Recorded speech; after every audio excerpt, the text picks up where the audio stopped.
आता सोशल मीडियावरचा हा viral video तर तुम्ही नक्कीच पाहिला असेल। हा व्हायरल होणारा व्हिडिओ पाहून तुमच्याही डोळ्यात पाणी नक्कीच आलं असेल, कारण जुलै 2025 मध्ये जन्मलेल्या 7 महिन्यांच्या माकडाच्या पिल्लाला आईनं प्रसूतीच्या वेदना आणि उष्णतेच्या लाटेमुळे सोडून दिलं। ही घटना मनाला चटका लावणारीच आहे। मात्र आई विना हे पिल्लू हवालदिल झालं, सैरभैर झालं। पिल्लाचा एकटेपणा कमी करण्यासाठी आणि त्याला तणावातून बाहेर काढण्यासाठी प्राणी संग्रहालयानं नामी युक्ती शोधली। झूच्या कर्मचाऱ्यांनी चक्क एक बाहुली या माकडाला दिली आणि ही युक्ती कामी आली, कारण पिल्लाचा या बाहुलीवरती जीव जडला। पांची कुनूने बाहुलीलाच आई समजलं।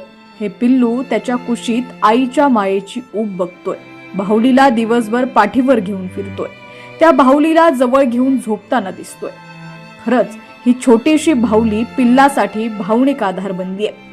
जपानच्या इचकावा सिटीतील प्राणी संग्रहालयातील हृदयस्पर्शी कहाणी जगभरातील लोकांच्या हृदयाला भिडली आहे। तर या छोट्याशा पिल्लाला पाहण्यासाठी झू मध्ये पर्यटकांची गर्दी वाढली आहे। माणूस असो किंवा प्राणी, आईशिवाय त्याचं जीवन अधुरच आहे।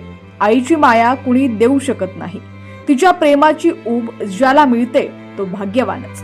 हे माकडाचं पिल्लू जेव्हा मोठं होईल तेव्हा या बाहुल्याबरोबर त्याचं नातं कसं असेल याची उत्सुकता आहे।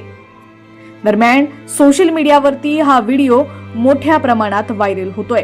आता या व्हायरल व्हिडिओ पाहिल्यानंतर तुमच्या देखील काय प्रतिक्रिया आहेत कमेंट्सच्या माध्यमातून नक्की कळवा। आणि आपल्या चॅनलला सबस्क्राईब केलं नसेल, फॉलो केलं नसेल तर नक्की करा, जेणेकरून आमचे अपडेट्स लवकरात लवकर तुमच्यापर्यंत पोहोचतील।